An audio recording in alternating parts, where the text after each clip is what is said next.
लाशों को नोच रहे सियासतदान, शवों पर भिड़े आजम और साक्षी।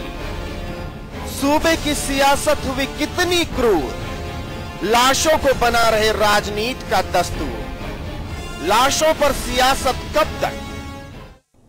क्यों मरकर भी चैन से दफन नहीं होने दिया जा रहा उन लाशों को? क्यों राजनेता कर रहे हैं ये विधवा विलाप? हमारे हित चिंतक होने का दावा करने वाले राजनेता इस हद तक गिर जाएंगे कि किसी ने सोचा भी नहीं होगा कि ये मुर्दों को भी नहीं बख्शेंगे। सवाल ये है कि क्यों लाशों के ढेर पर हो रही है राजनीति? लाशों को नोच रहे सियासतदान, शवों पर भिड़े आजम और साक्षी। सूबे की सियासत हुई कितनी क्रूर, लाशों को बना रहे राजनीति का दस्तूर। लाशों पर सियासत कब तक? जी हां, ये सवाल इसलिए है, दरअसल उन्नाव के परियर घाट पर मिली लाशों पर बयान देते हुए आजम खान ने कहा कि ये साक्षी जी ने डलवाई हैं। अब आजम के वार पर साक्षी जी ने भी पलटवार किया, लेकिन सवाल ये है कि आखिर लाशों पर सियासत कब तक?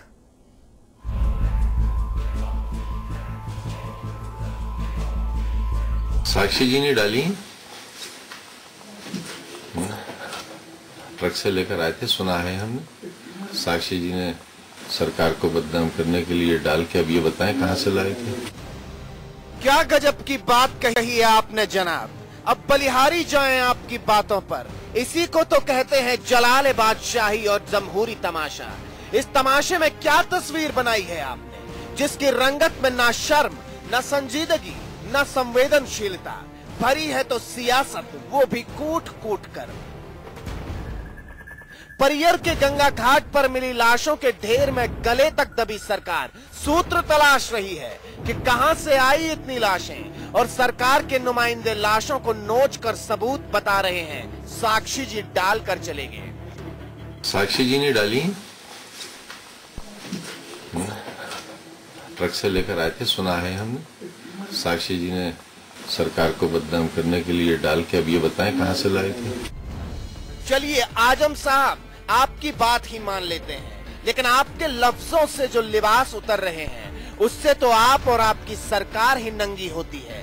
कैसे साक्षी जी साजिश करके चले गए आपकी सरकार के होते?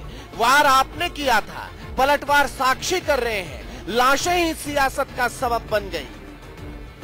आजम खान साहब ने अगर ये कहा है कि ट्रकों में भर के साक्षी महाराज ये 200 लाशें लाए थे और परियर घाट पर उन्होंने ये फिकवा दी, तो मेरा पहला प्रश्न ये है कि आजम खान साहब ने या उनके पिताजी ने परियर तक सीसी रोड बनाया था? किस रोड से हम ट्रक लेके गए थे? पहला मेरा प्रश्न ये। दूसरा प्रश्न ये, मैं ट्रक लेके गया लाशें भर के, उनकी पुलिस क्या कर रही थी, प्रशासन क्या कर रहा था? एक भी कोई लाश लेके जाए तो पकड़ा जाता है, मैं 200 लाश लेके चला गया। इसका मतलब उत्तर प्रदेश में सरकार नाम की कोई चीज नहीं है। आजम खां को, इस सरकार को सत्ता में बने रहने का अधिकार नहीं है, तत्काल इस्तीफा देना चाहिए। ये राजनीति भी कैसे कैसे रंग दिखाती है। इनके रंग देखकर तो गिरगिट भी सोचते होंगे कि हम तो बेकार में बदनाम हैं। ये कैसी सियासत है, ये कैसी मजबूरी है। सरकार के ही एक और सिपाही कह रहे हैं, बड़े कभी झूठ नहीं बोलते। आजम खान ने सही कहा होगा। अब वो बड़े लीडर हैं, निश्चित रूप से उनके पास कोई सूचना होगी, उसको आरोप में नहीं, सही बातों को भी। अब वो बड़े हमारे नेता हैं, निश्चित रूप से उसमें कहीं न कहीं सच्चाई होगी। बहरहाल परियर के गंगा घाट पर लाशों का ढेर राजनेताओं के लिए सियासत का सबब बन गया है। लेकिन क्या गजब की सियासत है सूबे की। यहाँ मुद्दों पर सियासत नहीं हो सकती, समस्याओं पर सियासत नहीं हो सकती। यहाँ तो लाशों के ढेर ओछी राजनीति के दस्तूर बन गए। ये दस्तूर दर्द देता है। इसलिए सवाल ये है कि आखिर लाशों पर सियासत कब तक? वैसे भी गंगा की रेत में गड़ी लाशें भी सोच रही होंगी, जब मेरा कातिल ही मेरा मुंसिफ है, क्या मेरे हक में फैसला करेगा? ब्यूरो रिपोर्ट के साथ साजिद अली, समाचार प्लस। और आइए वहीं राजनीतिक दलों की इस मामले पर क्या कुछ कहना है, जरा ये भी सुन लेते हैं। देखिए, बहुत ही दुर्भाग्यपूर्ण बयान दिया है ये आजम खान साहब ने। ये बात ठीक है कि राजनीति होती है और राजनीति के अंतर्गत आप इस तरह के बयानात जो हैं वो एक दूसरे के विरुद्ध देते रहते हैं, लेकिन इस प्रकार का बयान देकर के उन्होंने अपनी ही राजनीतिक दल को कटघरे में खड़ा कर लिया है। लाशों पर राजनीति निश्चित रूप से नहीं करना चाहिए। अगर ये पूछा जा रहा है कि इतनी लाशें कहां से आई हैं, क्या कारण है, तो इसका जवाब तो शासन और प्रशासन को देना ही चाहिए। पिछले लंबे समय से श्रीमान आजम खान जी अनर्गल और अमर्यादित प्रलाप के आदी हो गए हैं। जहां तक साक्षी महाराज से कहा है, मैं मुलायम सिंह जी से तो आग्रह करना चाहता हूं कि लगाम लगाएं आजम खान जी की वाणी पर, और आजम खान जी से आग्रह करना चाहता हूं, बहुत सिद्धांत के आदमी हैं आप, अब आरोप को या तो साबित करें या इस्तीफा देकर सार्वजनिक जीवन से संन्यास लें। तो राजनीति के कैसे हालात हो गए हैं कि असल मुद्दों पर राजनीति ना करके लाशों पर राजनीति हो रही है। लेकिन इस घटिया राजनीति के लिए जिन बयानों का इस्तेमाल किया जा रहा है, उन बयानों ने भी कई गंभीर सवाल खड़े कर दिए हैं। सभी खास मेहमान हमारे साथ जुड़ चुके हैं। बीजेपी के प्रवक्ता हरीश श्रीवास्तव हमारे साथ हैं, इसके अलावा कांग्रेस के प्रवक्ता सुरेंद्र राजपूत जी भी हमारे साथ हैं और हमारे मैनेजिंग एडिटर अमिताभ अग्निहोत्री जी भी हमारे साथ जुड़ चुके हैं। हरीश श्रीवास्तव जी, कैलाश चौरसिया जो कि सरकार के राज्य मंत्री हैं, उन्होंने भी इस बात को कहा है कि आजम खान साहब ने जो कहा वो सच ही कहा। ऐसे में सवाल ये उठता है कि जब साक्षी लाशों को लेकर जा रहे थे तब प्रशासन क्या कर रहा था और कैसे कोर्ट के आदेशों की अवहेलना की जा रही थी? गायत्री जी, मुझे ये लगता है कि आजम खान साहब जैसे, वैसे तो आजम खान साहब उत्तर प्रदेश सरकार के बहुत वरिष्ठ मंत्री हैं जी, और उन्होंने संविधान के तहत शपथ ले रखी है, परंतु जैसा आजम खान साहब बीच बीच में बयान देते रहते हैं, उनकी तो बात को संज्ञान में ही नहीं लेना चाहिए। और आपको उनकी जिस तरह की उनकी बयानबाजियां हुआ करती हैं कि आदरणीय मुलायम सिंह यादव जी के जन्मदिन पे उन्होंने कहा कि तालिबानों से पैसा आया और यहां से आया वहां से आया, तो जो जिस शख्स की जबान पे कोई लगाम नहीं है, जो अपने पद की गरिमा और मर्यादा को समझता नहीं है जी, वो उसको तो सरकार में रहने का कोई हक नहीं है। नैतिकता का तो तकाजा ये है कि ऐसे व्यक्ति को सरकार से त्यागपत्र देके चला जाना चाहिए या माननीय मुख्यमंत्री जी को उनको सरकार से बाहर कर देना चाहिए। ठीक है, वो सरकार के मंत्री हैं, उनको तो ये गंभीर एक विषय था, उनको तो जो जांच करके और ये प्रशासन उस पर जांच करता और जांच करने के बाद जो तथ्य आते वो बताना चाहिए था कि भाई इसमें ये तथ्य सामने आए हैं, ये इसकी असलियत है। बजाय इसके वो जिस तरह के जुमलों का इस्तेमाल कर रहे हैं, आप जुमला मान रहे हैं हरीश जी? इस तरह के जिम्मेदार व्यक्ति के लिए एक बहुत हल्की बात है और बहुत हमारा सवाल ये है कि अगर आजम खान साहब सच बोल रहे हैं तो फिर उसका सबूत उनको देना चाहिए, क्योंकि वो सरकार के दूसरे नंबर के नेता हैं, दूसरे नंबर के मंत्री हैं, कद्दावर मंत्री हैं, और वैसे भी कैबिनेट जो होती है वो सामूहिक जिम्मेदारी से चलती है। सुरेंद्र जी, सवाल ये खड़ा हो रहा है कि आजम खान अगर सच कह रहे हैं तो फिर साक्षी को गिरफ्तार किया जाना चाहिए और फिर जांच का कोई मतलब नहीं रह जाता, और फिर क्यों उन शवों को ढकने की कोशिश की जाई थी प्रशासन की तरफ से? गायत्री जी, बड़ा अजीब सी बात है, मैं आपको बताऊं। सच्चाई ये है कि मैं इसको केस को डे फर्स्ट से फॉलो कर रहा हूं, और उसके बाद जिस प्रकार से साक्षी महाराज जी ने पहले दिन कुछ चैनल्स के सामने इस संवेदनशील मुद्दे पर जिस प्रकार से हंसते हुए एक जितना असंवेदनशील बयान दिया था कि लाशें कन्नौज से आई हैं या ये लाशें फर्रुखाबाद से आई हैं, वो सारी चीजें अमिताभ जी ने भी देखी होंगी, आपने भी देखी, ये लाशें कहां से आई हैं, ये लाशें किसी को मार के तो नहीं डाल दी, इन लाशों में कहीं कोई मेडिकल कॉलेज की तो नहीं है, इन लाशों का कहीं कोई डकैती का संबंध तो नहीं। जिस प्रकार से वो शख्स लाशों की बगल में हंसते हुए बात कर रहे थे, और उसके बाद तो जिसको कह सकते हैं अनर्थ कर दिया इस शख्स ने जिनका नाम आजम खान साहब है। अपने आप को कबीना मंत्री कहते हैं और बहुत पढ़ा लिखा शख्स कहते हैं, और कहते हैं कि साहब अलीगढ़ मुस्लिम यूनिवर्सिटी जैसे मुस्लिम यूनिवर्सिटी के ये लोग ये अध्यक्ष थे। मुझे तो शर्म आती है कि आज की डेट में इनको ये कहते हुए कि ये पढ़े लिखे भी थे क्या। जिस प्रकार की ये बातें कर रहे हैं कि लाशें जो हैं साक्षी महाराज अपने ट्रकों में डाल करके वो सड़ी लाशें 6 महीने की, 1.5 महीने की, 2 महीने की और 4 महीने की ले आए। जिस प्रकार से आसमान की तरफ देख करके और काला चश्मा लगाए हुए ये मुझे तो समझ में नहीं आ रहा है कि ये किस तरीके की भाषा का प्रयोग कर रहे हैं, उत्तर प्रदेश की राजनीति को कहां ले जाना चाहते हैं और किस तरीके से उत्तर प्रदेश। और उसके बाद आज फिर साक्षी जी का महाराज का बयान। सच्चाई यह है कि यह मूल मुद्दे से भटकाने का एक प्रयास है।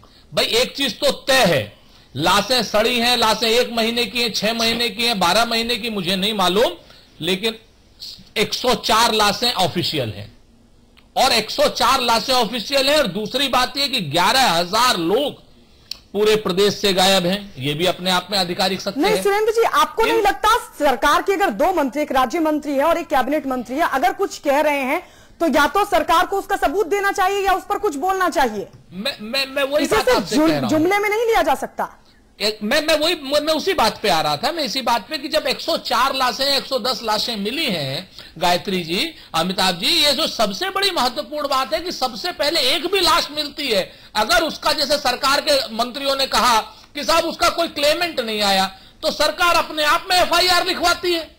यहां पर तो 104 लाशें मिली हैं, तो सेल्फ कॉग्निजेंस लेकर के FIR लिख करके इसकी जांच का और संवेदनशीलता का परिचय देना चाहिए, ना कि इस तरीके का अनर्गल प्रलाप करना चाहिए। एक सांसद, दूसरा मंत्री, जिस प्रकार से ये लोग असंवेदनशील हो गए, संवेदनहीनता की पराकाष्ठा कर दी, ये लोग इंसान कहलाने लायक भी हैं क्या? ठीक है। तो ये इसको जांच जिस प्रकार से आपको करनी चाहिए, वो जांच तो आप उत्तर प्रदेश की सरकार कर नहीं रही। ऊपर से लफाजी, कोरी लफाजी इस तरीके की कर रही है कि जैसे साक्षी, अबे साक्षी लाए तो साक्षी को गिरफ्तार करो, 302 में, 304 में, 420 में उस आदमी को अंदर करो। कौन मना कर रहा है?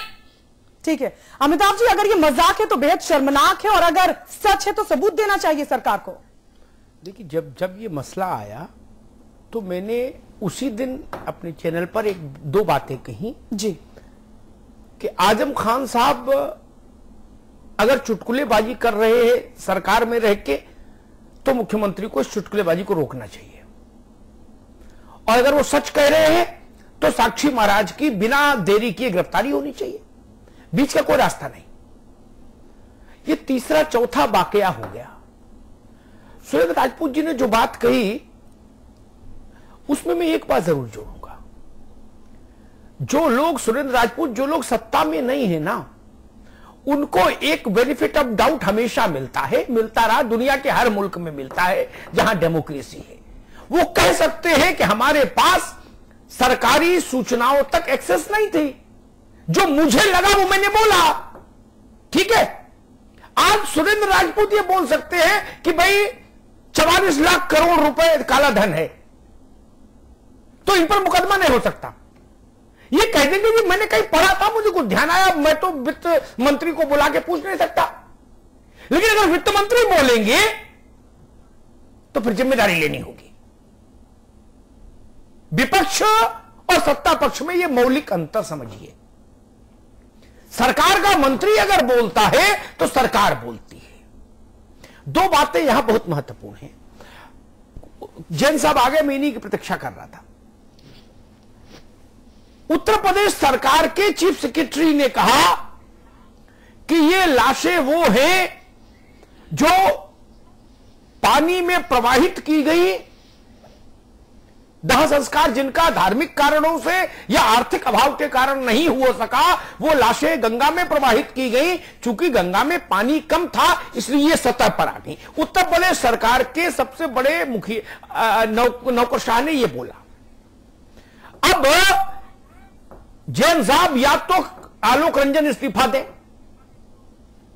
चूंकि उनके बॉस आजम खान साहब ने कहा कि साक्षी लाए ट्रक में भर के, या आजम खान साहब नैतिकता का तकाजा हो और जिम्मेदारी लें और विड्रॉ करें, या आजम, जैसा कि आपके दूसरे मंत्री जो जिनको भी बहुत समझ नहीं है चीजों की, लेकिन एक से सुन जी, वो कह रहे हैं कि आजम खान साहब बड़े नेता इसलिए कभी गलत नहीं बोल सकते, तो इस पर और मुहर लगा दी सरकार ने।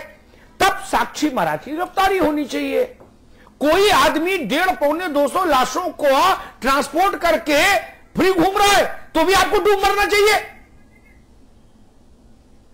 तब भी सरकार को परियर घाट खुला है, उसके लिए भी बंद थोड़ी रहे। अगर उत्तर प्रदेश में हुकूमत रहते हुए कोई आदमी 200 लाशों को ट्रांसपोर्ट कर ले जाए, अरे गाय बकरी ट्रांसपोर्ट नहीं हो सकती 200 भाई, ये आदमी की लाशें ट्रांसपोर्ट हो गई, तब सरकार कहां? अब मुझे केसी जैन साहब आप ये समझाओ, मैं आलोक रंजन जी की बात सही मानूं, आजम खान की बात सही मानूं, कैलाश चौरसिया की बात सही मानूं, किसकी बात सही मानूं? जैन साहब।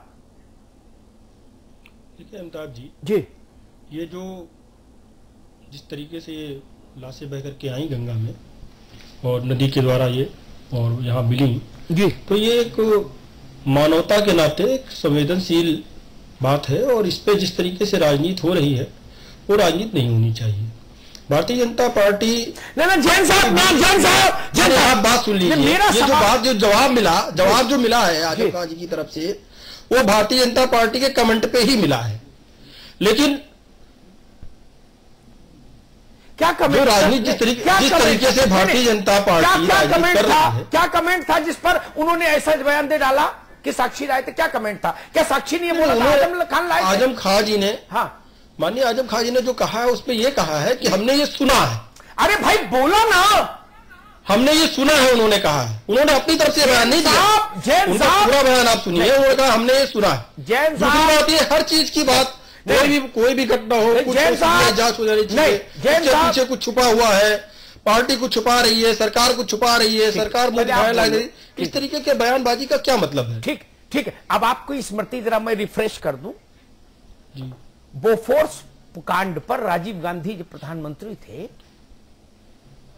तो जेपीसी बनी, ज्वाइंट पार्लियामेंट्री कमेटी जांच की, ठीक है ना? उसमें विपक्ष के मेंबर भी थे, उस शंकरानंद उसके अध्यक्ष थे। रिपोर्ट आई तो उसके पन्ने चिंदी चिंदी करके लोकसभा में उड़ते मैंने देखे और पूरा विपक्ष इस्तीफा दे गया। उसमें आपकी पार्टी के लोग भी थे, समझ गए ना आप?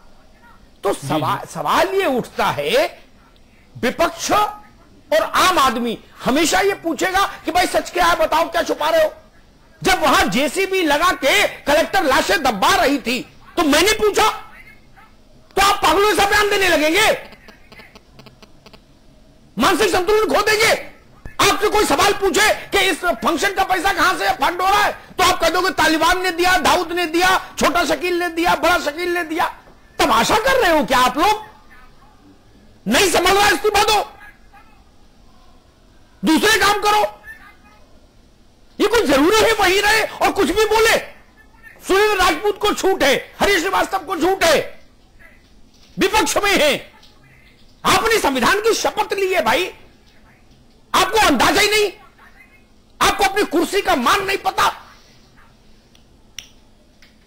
दुनिया भर में यह संदेश जाता होगा कि देश के सबसे बड़े सूबे के एक इतने बड़े मंत्री क्या कह रहे हैं कि एक सिटिंग पार्लियामेंट के मेंबर जो है वो 200 लाशें लाया। क्या जाता होगा संदेश देश भर, दुनिया भर में? और अगर आप में दम है, आपकी बात में दम है, तो गिरफ्तार करिए साक्षी को। कौन रोक रहा है? साक्षी राष्ट्रपति नहीं है कि उनकी गिरफ्तारी पर रोक है संविधान के द्वारा। 5 मिनट में एक दरोगा गिरफ्तार कर लेगा, 5 मिनट में।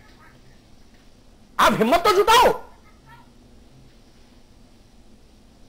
जैन साहब। नहीं अमिताभ जी देखिए जी कि जो वहां पे डेड बॉडीज जो मिली हैं, तैर करके आई हैं, उनकी स्थिति क्या है, और उन सब डेड बॉडीज पे जिस तरीके से अंतिम संस्कार नदी में जो जल स्राव में कर करके किया जाता है, उसमें बॉडी पे प्रतीकात्मक दाग लगा करके उसको दाह संस्कार करने का, उसके बाद में वो नदी में प्रवाहित कर दी जाती हैं। तो जो बॉडियां मिली हैं वो इसी तरीके की मिली हैं और इसकी पूरी रिपोर्ट गृह मंत्रालय को भेज दी गई है सरकार की ओर से। जैन साहब, इसकी तो मैं चर्चा ही नहीं कर रहा कि बॉडी कहां से मिली, वो किसकी थी, मैं पूछा ही नहीं आपसे। मैंने आज वो विषय नहीं रखा, उस पर तो मैं 3 बार चर्चा कर चुका, परियर के सच पर बात खत्म कर दी। आज मैं जो विषय किस लिए लेके आया कि उत्तर प्रदेश सरकार ने कहा कि लाशें साक्षी लाए, तो मेरा सवाल है साक्षी जी को गिरफ्तार क्यों नहीं किया? और अगर आप झूठ बोले तो आप इस्तीफा दो, नहीं तो साक्षी को गिरफ्तार करो। बीच का कोई रास्ता कहां है इसमें? उत्तर प्रदेश सरकार का जो जवाब है वो गृह मंत्रालय को, अरे ये प्राइवेट पार्टी है। अरे भाई वो तो यही है ना, नहीं जेंस न हो कि नहीं, जो उसमें नहीं नदी में जो बॉडी प्रवाहित की गई नहीं, वो बहाव कम होने के कारण जिस तरीके से बॉडी में तय करके आ गई वो बॉडी है। नहीं, जैन साहब अगर कोई क्लेमिंग 100 लोग अगर कहीं गायब हो जाए, कोई क्लेम नहीं होगी, कोई एफआईआर नहीं लॉन्च होगी। जैन साहब, मैंने कहा एफआईआर की बात की, आज विषय पर रहिए भाई, विषय से मत भागिए। आज वो सब विषय नहीं है, आज विषय इतना है, मंत्री का मतलब सरकार होता है। पहले तो आप ये समझो, संविधान में लिखा है कि संसदीय लोकतंत्र में सरकार सामूहिक जिम्मेदारी से चलेगी, कलेक्टिव रिस्पॉन्सिबिलिटी फ्रेज आया है वहां, ठीक। इसलिए आजम खान बोलूं मैं या सरकार बोलूं, बात एक ही है, आप समझ गए ना। इसलिए मैं कह रहा हूं, हुकूमत उत्तर प्रदेश ने कहा कि ये लाशें साक्षी लाए थे, फिर साक्षी फ्री कैसे घूम रहे, मेरा सिर्फ इतना ही सवाल है।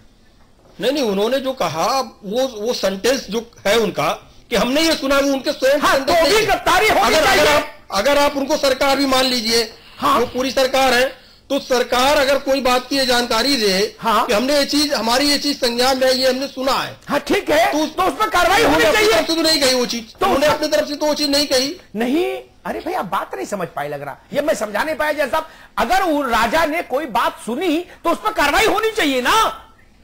नहीं, तो जो स्टेटमेंट जो सरकार ने जो उस पर अपनी रिपोर्ट तैयार की, नहीं, मैं बाबू नहीं गृह मंत्रालय को भेज दी गई है ना। मैं बाबुओं की बात मानूं या आजम साहब की मानूं? बड़ा कौन है, बाबू या आजम खान साहब? बोलो जैन साहब, हाँ या ना? बड़ा कौन है? वास्तविक रिपोर्ट बड़ा कौन है? भेज दी गई गृह मंत्रालय को, और जो माननीय आजम खान जी के बयान के ऊपर है, जैन साहब उन्होंने स्पष्ट कहा है कि हमने ये चीज सुनी। नहीं, जैन साहब, मेरा उन्होंने कहा अपनी तरफ से। जैन साहब नहीं, मेरा निवेदन ये है, बड़ा कौन है, बाबू, पटवारी या आजम खान? बड़ा कौन है मुझे समझा दो। संवैधानिक तौर पर बड़ा कौन है उत्तर प्रदेश में? सरकार सर्वोपरि होती है वो तो। अरे सरकार, मैंने क्या पूछा, आप क्या जवाब दे रहे हो? मैंने पूछा आजम खान बड़ा है या एक आईएएस अधिकारी बड़ा है उत्तर प्रदेश में? कौन बड़ा है संविधान में? अरे जब आप सरकार की पूरी बात कर रहे हैं तो मैंने अमिताभ जी वही चीज कही कि नहीं, सरकार ऊपर है और सरकार की रिपोर्ट मानी जाती है, और वो अधिकारी समझ नहीं पाए। या तो आप समझ नहीं पाए या आप आजम खान जी के संदर्भ में टिप्पणी करने में असमर्थ है। हरीश जी, मेरा सवाल वहीं पर खड़ा है, मैं आजम खान साहब की बात को गलत कही नहीं रहा, मैं तो कह रहा हूं आपकी बात सही है तो गिरफ्तारी क्यों नहीं हुई, और गलत है तो माफी क्यों नहीं हुई? हरीश जी, बिल्कुल तीसरा रास्ता कहां है इसमें? सरकार में सभी सामूहिक दायित्व होता है, और किसी भी मंत्री को कोई सड़क का आदमी थोड़े बोल रहा है कि वो उसने सुना है। अरे उसको कोई बात बोलनी चाहिए, कलेक्टर और एसपी से बात करके जो जांच कर रहे हैं उनसे पूछना चाहिए कि भाई इसमें क्या तथ्य आए हैं, और उसके आधार पर स्टेटमेंट देना चाहिए। ये तो सड़क के आदमी की तरह कह देना कि हमने सुना है, ये तो बहुत गंभीर बात है जी। सरकार को जो भी एजेंसी इसकी जांच कर रही थी उससे पूरे तथ्यों को लेकर के जनता के सामने बात करनी चाहिए थी। जी सुरेंद्र जी, लेकिन अगर सुना भी है तो जानकारी तो पहुंची ना सरकार के मंत्री तक। साक्षी के खिलाफ कोई जांच भी नहीं बैठाई गई, कोई कार्रवाई नहीं की गई। ऐसा है ना गायत्री, ये लोग पुराने साथी हैं। आज की डेट में साक्षी जी जो हैं भाजपा के सांसद हैं, अब इससे पहले समाजवादी पार्टी के 6 साल से सांसद थे। इसमें ये खुला सत्य है, अमिताभ जी भी जानते हैं, आप भी जानते हैं। सच्चाई ये है कि साक्षी और आजम खान दोनों एक दूसरे के पूरक हैं, दोनों ही एक दूसरे से पीठ से जुड़े हुए हैं, दोनों ही कट्टरवादी ताकतें हैं और दोनों ही एक दूसरे को ऊर्जा देते हैं। मैं आपको बताऊं, अभी जो आपने पूछा था, अमिताभ जी ने पूछा तो जैन साहब से था, परसों का इंटरव्यू, परसों का जो पत्रकारों से जो इन्होंने इलेक्ट्रॉनिक मीडिया से साक्षी जी ने जो बात की थी, उसको एक बार जरा आप देख लेंगे, आप हिल जाएंगे अंदर से। अमिताभ जी, गायत्री जी, मैं गारंटी दे रहा हूं आप अंदर से हिल जाएंगे। बगल में 104-110 लाशें पड़ी हैं और वो शख्स जो उन्नाव का सांसद होने का अपने आप का दावा करता है और जो है सांसद, जिस प्रकार से वो हंसते हुए पत्रकारों से बात कर रहा था उस माहौल में, बड़ा ही अद्भुत था। उसको जिस तरीके से जितनी भी मजम्मत की जाए उस शख्स की उतनी कम है। और उसके जवाब में इस चश्मे वाले शख्स ने, जिसका नाम आजम खान है, जिससे आप नैतिकता की दुहाई की उम्मीद कर रहे हैं, राजनीतिक ये कभी राजनीतिक बयानबाजी क्या कि हल्के में नहीं लिया जा सकता। बयान दे रहा है। गायत्री मैं वही बात कह रहा हूं, मैं आप ही की बात कह रहा हूं कि जिस प्रकार से चश्मा पहन करके और आसमान की तरफ देखते हुए जिस तरीके से इन्होंने अनर्गल टिप्पणी की, असंवेदनशील टिप्पणी की, अगर इनको जरा सा भी भानता या इन्होंने सुना भी था या इनके दिमाग में भी था, मैं तो ये कहता हूं इन्होंने सुना भी नहीं था, इनके दिमाग में भी था कि साक्षी ला सकते हैं, 1 मिनट में एसएसपी को कहना चाहिए था कि साक्षी जी को गिरफ्तार करो और इस मामले की जांच करो। और जैन साहब अगर सुना भी था और गायत्री एक सेकंड, एक मिनट, अब इसको इस शख्स को नैतिकता के आधार पर नहीं, अखिलेश यादव जी जो मुख्यमंत्री हैं इन्हें तत्काल प्रभाव से बर्खास्त करना चाहिए इन्हें, जिस प्रकार से ये अनर्गल टिप्पणी कर रहे हैं और दुनिया में हम लोगों की बेइज्जती करा रहे हैं। अच्छा जैन साहब, एक बात मुझे बताओ, क्या परिवार में आपकी पार्टी का जो परिवार है 5-6 लोग जिसमें हैं, वो उसमें या पार्टी के फोरम पर क्या कोई ऐसी चर्चा कभी आप लोगों के बीच में, पदाधिकारियों के बीच में हुई कि भाई इतनी बार फजीहत और हो जाने दो, उसके बाद कोई कार्रवाई करेंगे? क्योंकि मेरे ख्याल से 10-12 बार तो हो ही गई, ऐसे तो बयान आ ही गए जिन पर पार्टी के किसी नेता को बोलने लायक कोई 2 शब्द मिले नहीं। तालिबान ने पैसा भेजा, छोटा शकील, बड़ा शकील, दाऊद फाऊद, हाफिज सईद, उस पर भी पार्टी मुंह छुपाती फिरी। और ये तो और भी विचित्र बयान है, वो तो मैं मान भी लूं तंज है, ये क्या है? आखिर आप लोग कब तक बटोरते रहोगे फैला हुआ रायता? मतलब कोई लिमिट तो तय करेंगे ना। कृष्ण ने भी एक लिमिट तय की थी कि भाई 99 गलती माफ करूंगा, 100वीं होगी तो नहीं, साफ करूंगा। तो कोई लिमिट कहीं तय होगी। और मैं कह रहा हूं आपकी मोहब्बत आपको मुबारक। उत्तर प्रदेश न तो समाजवादी पार्टी है, न भाजपा है, न बसपा है, न कांग्रेस है। उत्तर प्रदेश है। आपकी मोहब्बत का खामियाजा पूरा उत्तर प्रदेश क्यों भुगते जैन साहब? नहीं अमिताभ जी, देखिए वो जो सेंटेंस है उनकी फिर वही बात आती है। नहीं हम तो सेंटेंस ही गलत है। घुमा फिरा के पेश करने से उसका मतलब बदल जाता है। नहीं, उन्होंने जो कहा कि हमने ये चीज सुनी, हाँ तो मैं भी वही कह रहा हूँ, ऐसी है। और दूसरी बात, साक्षी महाराज ने कैसे कैसे बयान दिए उस क्या वो भारतीय जनता पार्टी लाशों पर राजनीति कर रही है। अगर जो उन्होंने उस पर कहा कि आप चाहे जैसी जांच करा लो, ये सब कुछ आप ही कर रहे हैं, ये तो मैं तो ये सुन रहा हूँ कि आप ही ये सब कुछ करते हैं और आप ही जांच कराने की मांग करते हैं। सीबीआई जांच करा लो, इसमें कुछ छुपा हुआ है। जैन साहब, और ऊपर से एक मिनट अमिताभ जी, ऊपर से भारतीय जनता पार्टी हर एक मुद्दे पे यही कहती है कि प्रशासन कहाँ था। लब जिहाद की बात करते हैं, दंगे इसी मुद्दे। अगर हमने किया तो प्रशासन ने हमको रोका क्यों नहीं? मैं तो करता रहूंगा सिरा ठोक करके, प्रशासन होके प्रशासन की ताकत है। अरे क्या विपक्ष की कोई जिम्मेदारी नहीं होती है? आपकी बात आई जैन साहब, आपकी बात आई। मैं फिर वही निवेदन, केंद्र में वो भी बैठे हैं, उनकी भी जिम्मेदारी है। जैन साहब एक सेकंड, आप पहले संवैधानिक व्यवस्था समझिए, सरकार और संविधान और विपक्ष की भूमिकाएं क्या क्या हैं, पहले उनको समझना पड़ेगा हमको। मैं एक फौरी तौर पर रिकैप कर देता हूं ताकि बहस आगे थोड़ा समझ के साथ बढ़े। जिसके पास दस्तखत करने की पावर होती है उसका बयान महत्वपूर्ण होता है, बाकी को तो गाल बजाना है, चंगे से बजाते रहो। बाकी तो गाल बजाने वाले लोग हैं ना। आज भारतीय जनता पार्टी के अध्यक्ष क्या बोल रहे हैं, लक्ष्मीकांत वाजपेयी मेरी मतलब नहीं। अगर राजनाथ सिंह कुछ बोलेंगे तो उसका मतलब हो जाएगा, वो भारत के गृह मंत्री हैं। आजम खान साहब बोलते हैं, केसी जैन बोलते, ये आरोप लगाते, मैं चर्चा ही नहीं करता। वो उत्तर प्रदेश के मंत्री हैं। मित्र, आप इतनी छोटी बात को नहीं समझ पा रहे। कोई तोड़ मरोड़ के नहीं कर रहा। आजम खान साहब ने कहा, मैं उसको पुनरुद्धृत कर देता हूं, मेरी स्मृति उतनी शार्प है। साक्षी लाए थे ट्रक में भर के, मैंने सुना है सरकार को बदनाम करने के लिए साक्षी लाए थे लाशें, इतना बोले। ठीक, एग्जैक्ट यही शब्द है। कोई तोड़ा मरोड़ा तो नहीं ना मैंने।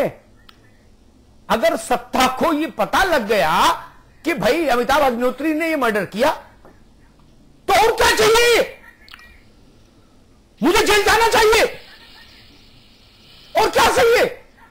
जांच भी इसीलिए होती है कि सरकार को पता लगे, और अगर उनको जांच से पहले ये बात पता लग गई तब क्या दिक्कत है? सुरेंद्र राजपूत जी, इसमें कोई गलत बात तो नहीं बोल दी ना मैंने? निश्चित जांच भी इसीलिए होती है ना भैया, सारी सही बातें बोल रहे हैं सर। जांच भी इसीलिए होती है कि सरकार को पता लग जाए। अगर उनको इल्हाम हो गया कि साक्षी लाए थे, तो मैं तो आपके हित की बात कह रहा हूं ना, साक्षी जी को जेल में डालो।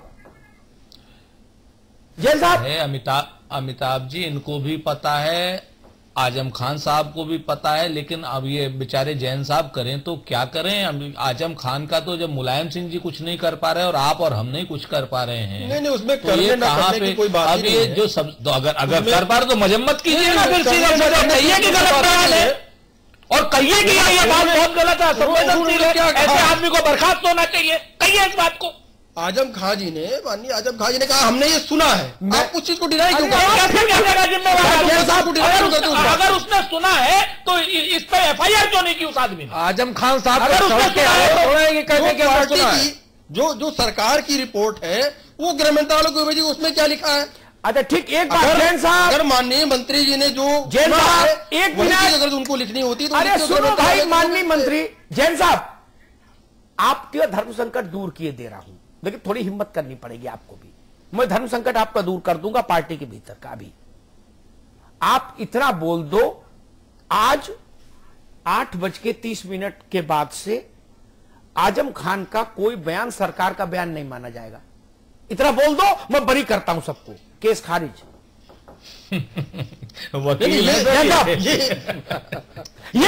कि सुनो, आप ये बोल दो कि भाई नहीं, आप ये बोल दो कि आजम खान साहब के सारे बयान चुटकुले के तौर पर लिए जाएंगे, सरकार के तौर पर नहीं लिए जाएंगे। आप इतने बोल दो, सारा केस खारिज, मुकदमा खारिज। जाऊ लिखा रहा, जिस तरीके से प्रश्न उठाया साक्षी महाराज ने, क्या उठाया भाई? सीबीआई जांच, अरे हर बात को लेकर सीबीआई जांच का क्या मतलब है? क्यों जांच क्यों नहीं होनी चाहिए? स्पष्ट है नहीं, क्यों जांच नहीं होनी चाहिए? क्यों जांच नहीं होनी चाहिए? मंत्री के गाय भैंस भाग जाए तो उस पर राजनीति कर रहे हैं ना। अरे भाई, वो होगी, केसी जैन साहब राजनीति कर रहे हैं, केसी जैन साहब, मंत्री की भैंस पर उत्तर प्रदेश का डीजीपी सड़क पर डंडा लेके निकल आए और इस 104 लाशों पर जांच नहीं होनी चाहिए। क्या गुनाह कर दिया साक्षी ने? मैंने भी मांग की थी जांच हो, आप नाराज हो जाएंगे तो अपने घर में दिए। क्या तमाशा है? होना वो अलग तरीका है, लेकिन जो राजनीति हो रही है ये गलत है ना। अरे भाई, जांच की मांग करना क्या राजनीति है? पार्टी मैं समझ नहीं पा रहा हूं। अब या तो भाई, आज मैं आपसे क्या कहूं जैन साहब, मैं ही समझ नहीं पा रहा आपको।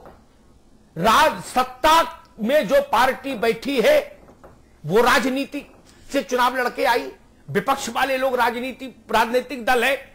किसी ने यहां उदासीन संप्रदाय का अखाड़ा खोला है क्या? अजब तमाशा है। राजनीति क्यों नहीं होनी चाहिए? राजनीति सरकार बनाती है, राजनीति सरकार बिगाड़ती है। राजनीतिक लोग बोलेंगे तो आप कह दोगे राजनीति हो रही है। 5 साल सब चुप रहे तो बढ़िया है, बोलेगा तो आप कह दोगे राजनीति कर रहे हैं। मुद्दे पे वो कह रहे हैं कि ये इसके पीछे कोई बहुत बड़ी घटना है। जब वो चीज, अरे उसको आने देते सामने रिपोर्ट को। अरे भाई, आप सामने क्यों दे रहे हैं? भाई, जांच के लिए अधिकारी है, मजिस्ट्रेट है, पुलिस के अधिकारी है, न्यायिक अधिकारी है। आप पूरे तथ्य की पहले जांच कराइए और जांच कराने के बाद तब कोई बात कहिए ना।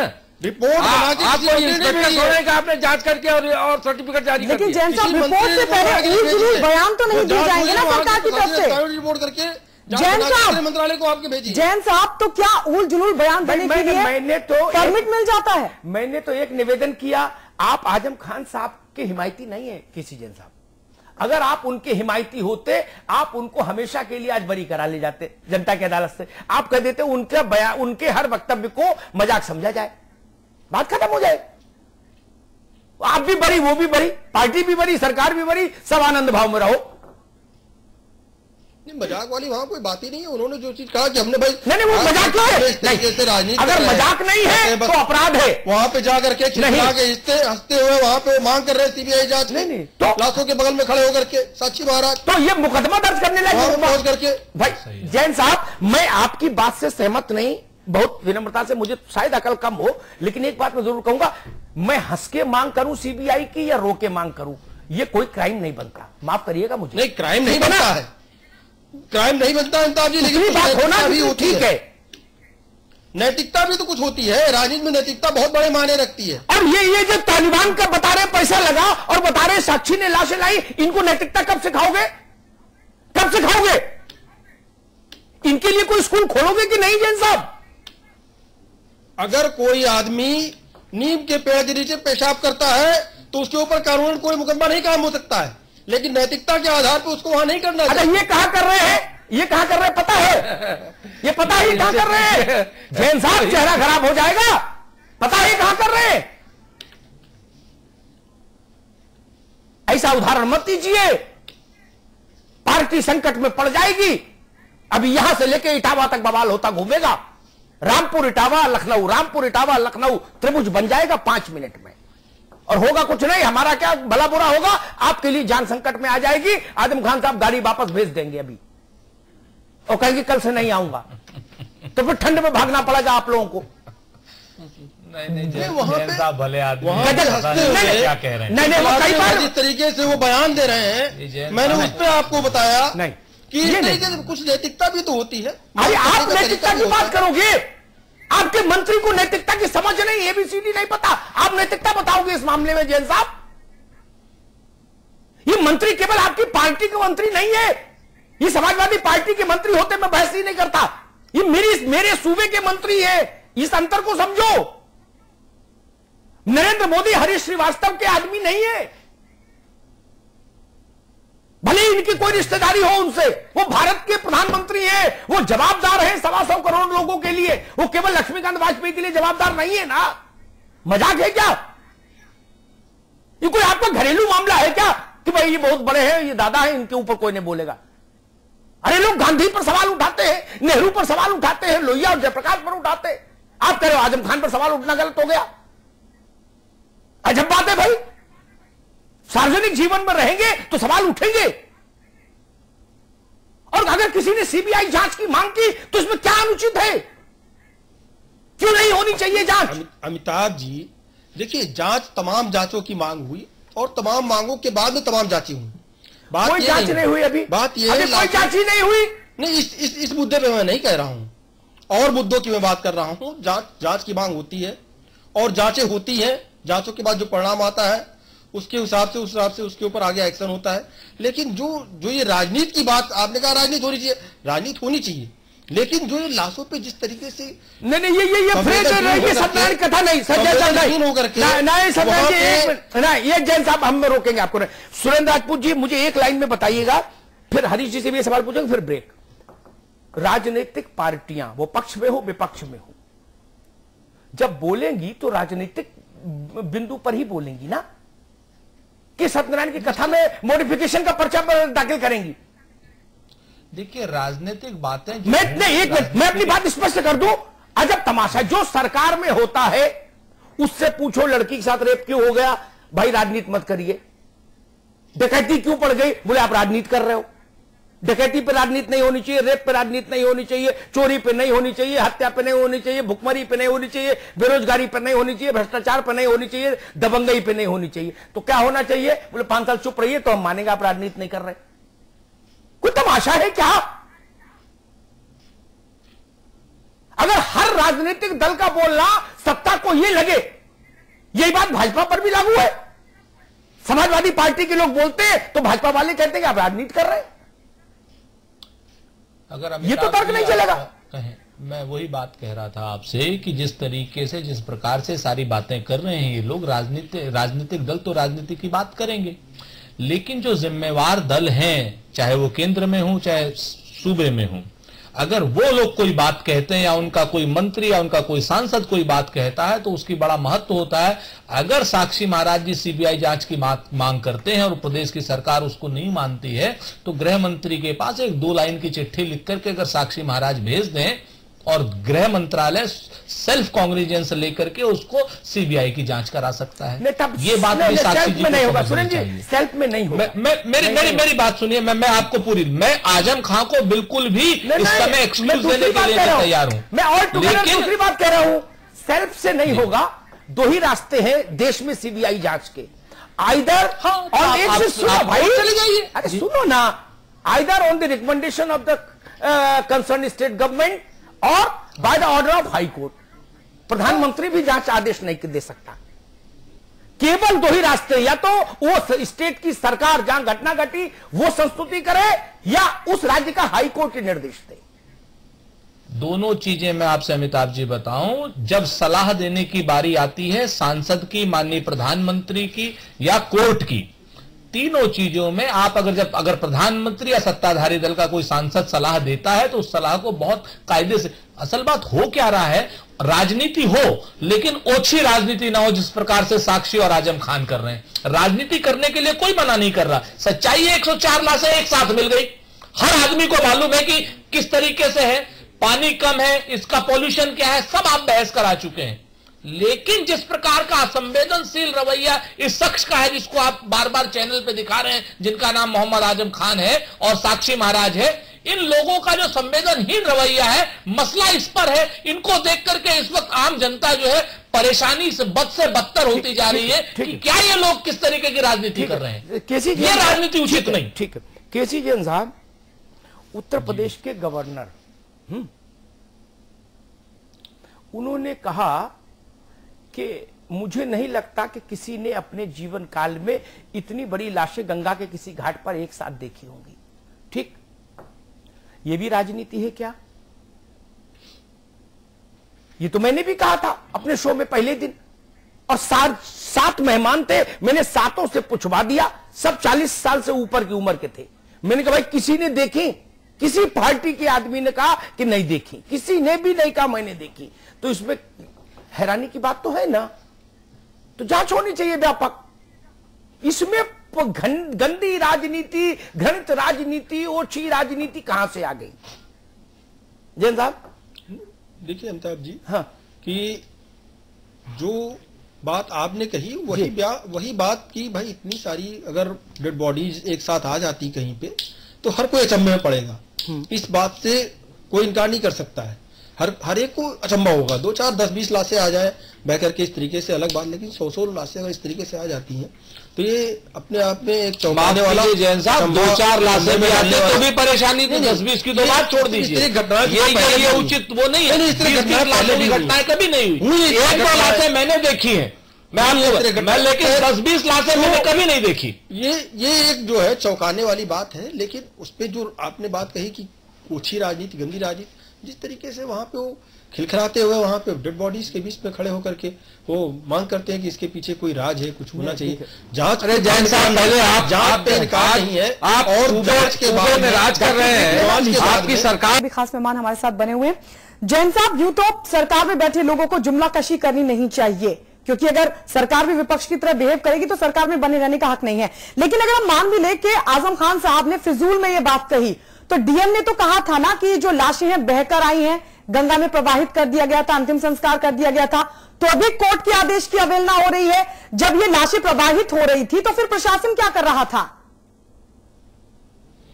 देखिए गायत्री जी, जो ये मामला है इस पे भी कई बार बात उभर करके आई है। उसमें यह है कि कुछ हद तक तो वहां पर एकदम कुछ लोग ये जिद करते हैं वहां पर कि नदी के किनारे हम एकदम, जहां पर गंगा जी उसको टच कर सके उस बॉडी को, तो वहां पे बालू हटा करके वहां पे थोड़ी सी खुदाई करके वो बॉडी वो लोग जो है विसर्जित कर देते हैं। उस कारण से भी काफी बॉडीज बह करके उसमें गई हैं। और जो विसर्जन का तरीका वो ये है कि उसमें नीचे वो बॉडी पहुंच जाए, इस तरीके से रहता है। और वहां के स्थानीय स्तर पे आप देखिए किस तरीके से जोर देते हैं कि नहीं, उनका कल्याण नहीं होगा और वो मोक्ष नहीं जाएंगे, मोक्षदायिनी है गंगा, इस तमाम सारी चीजें उठती है। उस पे बहुत सख्ती कर दी गई है, पूर्ण रूप से उस पे आदेश कर दिया गया है। उसके लिए एक मीटिंग भी की गई है जिले स्तर पे भी। उसमें ग्राम प्रधान से लेकर डीएम, एसडीएम से लेकर के जिला पंचायत से लेकर सबको नोटिस दे दिया गया कि इस तरीके की घटना में, यहाँ तक कि जो पंडा लोग इस तरह के कार्य में संलिप्त पाए जाते हैं उनको भी नोटिस दी गई है कि आप इस तरीके का कोई कार्य न कराएं, ना ही उनको प्रोत्साहित करें, ना ही उसमें हिस्सेदारी लें। जो भी हिस्सेदारी लेगा, इस तरह कार्य करेगा, उसके खिलाफ मुकदमा कायम किया जाएगा और उसके खिलाफ कार्रवाई होगी। जी स्वयं जी, फिर ये लाशें कहां से आ गई जब सबको नोटिस दे दिया गया था? अब ये तो जैन साहब बताएं कि लाशें कहां से आ गई। आजम खान साहब ने तो बता ही दिया कि साक्षी महाराज जी ट्रक से भर के लाए। नहीं, हमने बताया ना कि वो जो आजम खान साहब ने बताया नदी से कम दूरी पे जो एकदम पास में बॉडीज को जैन साहब को ये कहने से उत्तर प्रदेश में हो रहा है ना ये सब। जैन साहब को कहने से बचना चाहिए। सबसे पहले तो जैन साहब को भी कहना चाहिए और हम सबको कहना चाहिए कि इसकी उच्च स्तरीय जांच होनी चाहिए। 1, 2, 4, 5, 7 जैसे जैन साहब ने कहा उतनी आए तो एक बार को जैन साहब की बात को माना जा सकता है, लेकिन 104 हैं। अगर वो, मैं फिर से कह रहा हूं कि अगर वो उसी प्रकार से जिस प्रकार से जैन साहब कह रहे हैं तब भी ये बड़ी जांच का विषय है। तब ये एक बड़ी पॉल्यूशन कंट्रोल नीति को किस तरीके से आप नोच करके दूर कर रहे हैं उसका विषय है। उत्तर प्रदेश में गंगा लगभग 1100 किलोमीटर चलती है। क्या अगर इस तरीके से गंगा को पूरा उत्तर प्रदेश इस तरीके से गंदा करता रहेगा तो गंगा किस तरीके से साफ होगी, ये उसका विषय है। पॉल्यूशन कंट्रोल में सिर्फ और सिर्फ जो है कारखानों की आप बात करेंगे तो ये उसका विषय है। जो भी चीजें हैं उत्तर प्रदेश की सरकार को जिम्मेवारी लेने से आप नहीं रोक सकते, जिम्मेवार बताने से आप नहीं रोक सकते। केंद्र सरकार को आप जिम्मेवारी ग्रीन ट्रिब्यूनल की जो सुप्रीम कोर्ट ने दी है उससे नहीं रोक सकते। उमा भारती जी को डेरा डालना चाहिए इस गंगा मोक्षदायिनी गंगा को बचाने के लिए, लेकिन इन सब के इतर साक्षी महाराज और आजम खान ये दो इस तरीके के राजनीति के जोकर हो रहे हैं कि इन लोगों ने राजनीति के जोकरों ने अपनी पूरी राजनीति को गंधा दिया है। मुझे माफ कीजिए गायत्री जी कि मैं आपके कहने के बाद भी नहीं रुक रहा हूं, लेकिन ये राजनीति के जोकर हो गए। ठीक है हरीश जी, कहीं ऐसा तो नहीं है कि केंद्र सरकार जो नमामि गंगे मिशन लेकर आई है उसके खिलाफ एक साजिश रची जा रही है? प्रशासन खुली छूट दे रहा है कि जितनी भी अंतिम संस्कार करने हैं, जितने कोर्ट के आदेशों की अवहेलना करनी है खुले तौर पर की जाए। क्या एक साजिश नहीं है? नहीं गायत्री जी, पहले तो बात मैं ये बता दूं कि एक साथ एक इतनी सारी लाशें एक शमशान घाट पे मिलना, वो एक शमशान घाट पे इतना आना संभव ही नहीं है कि 2, 4, 6 दिन के अंतर की वो सब सारे 100 थे। और जैसा कि 2, 4, 6 दिन के नहीं थे, जो भी 15 दिन से लेकर के 1 साल तक के हैं वो ये बात उचित नहीं है। अगर 15 दिन से 1 साल तक के रह ही नहीं सकते, और अगर वो 15 दिन तक के थे तो कोई बाढ़ नहीं आई थी कि वो जो दफन किए गए थे वो पानी के बहाव में पानी के चक्कर में फिर आ गए। ये जांच का विषय, ये गंभीर विषय है और जांच का विषय है। मैं नहीं जानता कि वो कहां से आई, लेकिन सरकार को पूरी गंभीरता से इस विषय को लेना चाहिए। और हर शमशान घाट पे एक रजिस्टर होता है, उसमें जितनी लाशें चाहे वो दाह संस्कार के लिए जाई जाती हो, चाहे उनको जल समाधि दी जाती हो, चाहे उनका दफनाया जाता हो, उनका सबका रिकॉर्ड होता है। तो आखिर उनके पास वो रिकॉर्ड कहां गया? ठीक है, ये पूरी बकवास की बात है कि गंगा के किनारे वहां ला करके कि मौत से, और इसके लिए ये सारी चीजें सरकार अपनी और लोकल प्रशासन अपनी नाकामयाबी और अपनी उसको छिपाने के लिए इस तरह की बातें करता है। इन लोगों को गंभीर होना चाहिए और गंभीरता पूर्वक इस पूरे प्रकरण की जांच करनी चाहिए और फिर तथ्यों के साथ लोगों के सामने आना चाहिए। बिल्कुल। जैन साहब, जैसा कि आजम खान ने भी कहा, हालांकि आप उनके बयान को फिजूल बता रहे हैं, उन्होंने भी कहा कि मुझे लगता है कि साजिश, मैंने सुना है कि साजिश के खिलाफ ये सब साक्षी महाराज ने किया है। कहीं ऐसा तो नहीं है कि ये भी एक साजिश है जिस तरीके से गंगा में शवों को बहाया गया? आप भी इस बात को स्वीकार कर रहे हैं, डीएम ने भी इस बात को स्वीकार किया है, जो पुलिस प्रशासन है वो भी स्वीकार कर रहा है कि वो बहाए हुए शव हैं जो एक साथ नजर आ रहे हैं। गायत्री जी, देखिए उस चीज को मैंने स्पष्ट किया कि वो जो अंतिम संस्कार किए गए कुछ तो ऐसे थे उसमें जो कि बिल्कुल नदी के किनारे पे थे, तट पे थे। वो किनारा तो था जैन साहब, वो किनारा यूपी से बाहर तो नहीं था ना? नहीं, वो प्रक्रिया है, उसकी तो छूट है, उसकी हाई कोर्ट से भी छूट है कि आप अलग कर सकते हैं, लेकिन उसमें कुछ चूक जरूर हुई जो कि नदी के एकदम तट पे एकदम पास में उनको विसर्जित किया गया। वो नहीं होना चाहिए था। अगर वो दूरी पे होते 100 मीटर, 50 मीटर, 200 मीटर की दूरी पे होते, 100 से अधिक मीटर की दूरी पे होते तो ये स्थिति नहीं आती।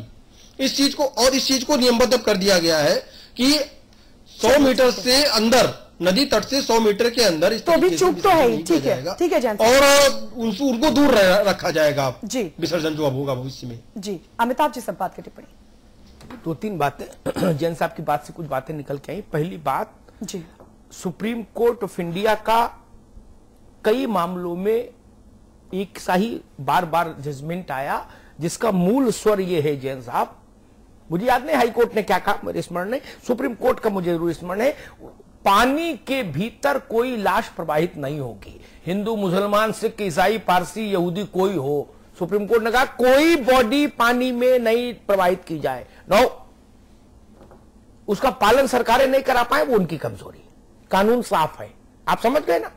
कोई पंडा पुजारी कोई किसी को छूट नहीं दी सुप्रीम कोर्ट ने कि जो तिलक लगाए उसको कर लेने देना, जो तिलक न लगाए उसको मत करने देना, ऐसा नहीं लिखा। कैसे आ गई? कमजोरी है, इसको मानिए, मानिए कि गंगा पर सरकार का, प्रशासन का जो क्रियान्वयन तंत्र है वो कमजोर है, इसको भी नहीं मानेंगे, इस पर भी बहस करेंगे, तब तो फिर चलेगा नहीं ना काम। और गंगा को लेकर प्रशासन आक्रमण लापरवाह भ्रष्ट और कामचोर नहीं होता तो गंगा की दुर्दशा नहीं होती। कानपुर के डीएम को पता नहीं कि गंगा में कितना पॉल्यूशन गिरता है, कानपुर के समाजवादी पार्टी के जिलाध्यक्ष को पता नहीं, पता है ना, लेकिन आंख बंद की है, मिष्ठान आ रहा है, खा रहे, मौज ले रहे। ये बात तो मानो ना भाई सब लोग। दादा नरेश चतुर्वेदी थे सुरेंद्र राजपूत जी की पार्टी के, उनको भी पता था, अब तो वो रहे नहीं। इन बातों में कुछ रखा नहीं, इन सब झूठों से परे हो, जनता पढ़ी लिखी होने लगी है। अब ये लोहिया जी का जमाना थोड़ी ना है कि पूरा गांव अशिक्षित है, चाहे जो बोल के निकल जाओ। ये इंटरनेट का युग है, 1 मिनट लगेगा, 1 मिनट आदमी नेट पर देख लेगा कि गंगा में को लेकर सुप्रीम कोर्ट के ऑर्डर क्या कहते हैं, तब कहां जाएंगे। छोड़िए, मैं उस बहस में अभी नहीं जाता। मैं कहता हूं जैन साहब, आपकी सरकार का राजनीतिक चेहरा जो है वो मुख्यमंत्री होता है हर सरकार का। आप कभी मुख्यमंत्री बोले नहीं तो फिर मुख्यमंत्री के बाद दूसरी पायदान पर है आजम खान साहब, तो वो बोले, मैंने उनको भी मुख्यमंत्री मान लिया। या तो मुख्यमंत्री बोलते तो फिर मैं आजम खान साहब के बयान को महत्व नहीं देता। मेरी बात को समझिएगा, या तो सोनिया गांधी बोले और नहीं तो मैं राहुल गांधी के बयान को अंतिम मान लूंगा कांग्रेस में। आप समझ रहे हैं ना मेरी बात? या तो नरेंद्र मोदी बोले, नहीं मैं राजनाथ सिंह के बयान को अंतिम मान लूंगा, दूसरे नंबर 2 है वो सरकार में। आप समझ गए ना, इसमें तो कोई बेईमानी नहीं मैं कर रहा। मैंने उनके बयान को सरकार का बयान मान लिया। मुख्यमंत्री की अनुपस्थिति में वो कैबिनेट की अध्यक्षता भी करते हैं, घोषित तौर पर नंबर 2 है। क्या समस्या है ये मानने में? और आपके एक और मंत्री कैलाश चौरसिया, उन्होंने जो आपने बात कही ना कि उनके बयान को तोड़ा मरोड़ा, नहीं, उन्होंने तो बिल्कुल और आपका सिर जो है कढ़ाई में डाल दिया। उन्होंने कहा कि आजम खान साहब बड़े नेता है, गलत बात कभी नहीं बोलते, उनके पास पक्की सूचना है इस बात की, तभी उन्होंने बोला। लो, जो भागने का रास्ता था वो कैलाश चौरसिया बंद कर गए, आपके दूसरे काबिल मंत्री। तीसरी बात एक कहूं ना, आप लोगों ने विषय की गंभीरता, आप सब पर आरोप लगा रहे हो कि ये असंवेदनशील, वो असंवेदनशील। मैं एक सवाल पूछता हूं, पहले दिन मैंने सवाल उठाया था जिस दिन ये मसला आया था, फिर उठाता हूं। केदारनाथ में भीषण त्रासदी आई थी। जन साहब मेरी बात गौर से सुनिएगा, हरीश जी आप भी, केदारनाथ में भीषण त्रासदी आई थी, हजारों लोग लापता हो गए, हजारों लोग लापता हो गए। वो गंगा का मायका था जहां ये ऐसा हुआ, और पानी का प्रवाह इतना तेज था कि बसें बह गईं, बसें बह गईं, डूबी नहीं, बह गईं। तो मैं मान लेता कि आदमी गंगोत्री से लेके बद्रीनाथ केदारनाथ से लेके और गंगा सागर तक लाश कहीं भी मिल सकती है, ठीक, व्यवहारिक बात थी, वैज्ञानिक बात थी। तब तो इतनी लाशें मिली नहीं। गंगा के मायके से ससुराल के रास्ते में उतनी लाशें मिली क्या? कभी नहीं मिली। यमुना गंगा बैराज में 2-4 मिली, इधर 2-4 मिली, समझ आती बात। मैंने क्या कहा, हिंदुस्तान के ज्ञात इतिहास में कभी ऐसा नहीं हुआ कि 104 लाशें एक छोटे घाट पर दिखाई दी हुआ। बनारस के घाट पर 104 लाश नहीं मिलेगी, जो हिंदुस्तान में क्या दुनिया में हिंदू धर्म मानने वालों के लिए मोक्ष का सबसे बड़ा सिद्ध स्थान है। वो मृत्यु का स्थल है, वहां लोग इसीलिए जाते हैं कि काशी में मरेंगे तो मोक्ष मिलेगा। आपने कभी सुना कि आज अखबार में छपा हो कि 150 लाशें मिली गंगा में? नहीं ना। तो ये परियर घाट में कैसे मिल गई? आप लोगों ने गंभीरता से नहीं लिया। और संवेदनशीलता किसको कहूं, किसको कहूं? जो लोग इस घटना पर बोल रहे हैं ना, चाहे साक्षी हो, साक्षी का उल्लेख सुरेंद्र जी ने कर दिया, आपने कर दिया, लेकिन जो दूसरे हुकूमत में है वो जो बोल रहे हैं, वो उन 100, 150, 200 जो भी लाशें थी उनके सम्मान में चश्मा ही उतार लेते धूप का। नहीं उतार सकते थे? आंखों में लपट लगती क्या? अब तो ठंड का मौसम है, लपट तो कोई चल नहीं रही, ठंड है ना, धुंध छाई हुई है पूरे उत्तर प्रदेश में, चलना मुश्किल, बिना चश्मे के तो चलना मुश्किल है। काला चश्मा लाओ, काला चश्मे के बाद तो आदमी गिरी पड़े, चले तो नहीं उतार सकते थे। मुझे एक नेता बताओ, तीनों लोग जिसके कुर्ते की कलप में सिलवट आई हो इन 104 या 150, 200 लाशों को लेके। Tell me one name. सबको चुनौती देता हूं, सपा, बसपा, भाजपा, कांग्रेस। मैं इस मामले में प्रशंसा करूंगा, मेरे ऊपर चाहे जो आरोप लगे, लेकिन मैं प्रशंसा करूंगा लक्ष्मीकांत वाजपेयी की।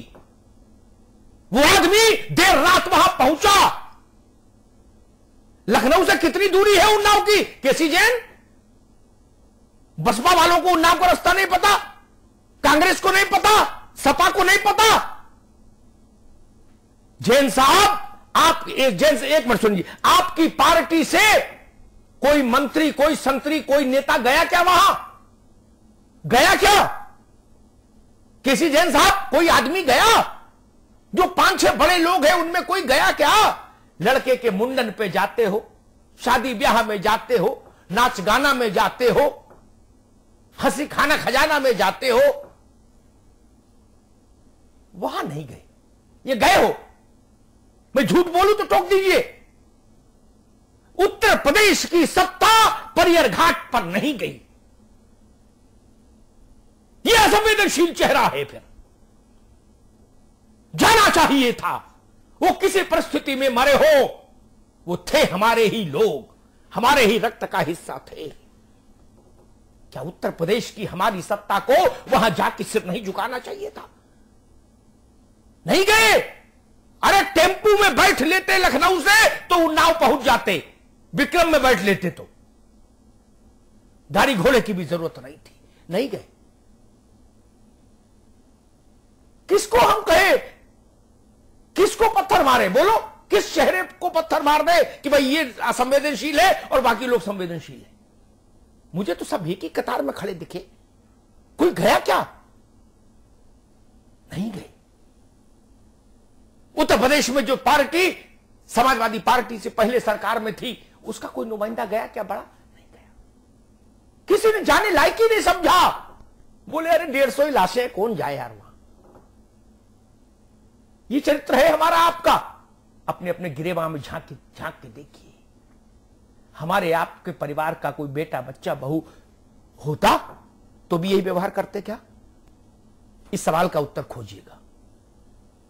और फिर भी हर आदमी बरी हो सकता है तर्क का सहारा लेके, कुतर्क का सहारा लेके। जैन साहब, सत्ता को क्षमा नहीं मिलती, यह ध्यान रखिएगा। बहुत बहुत धन्यवाद। बहुत बहुत शुक्रिया आप सभी के हमारे साथ जुड़ने के लिए। हरीश जी आपका, सुरेंद्र जी आपका, केसी जैन साहब आपका भी बहुत बहुत शुक्रिया, अमिताभ जी आपका भी बहुत बहुत शुक्रिया इस चर्चा में हमारे साथ बने रहने के लिए। बिग बुलेटिन में इतना ही। आप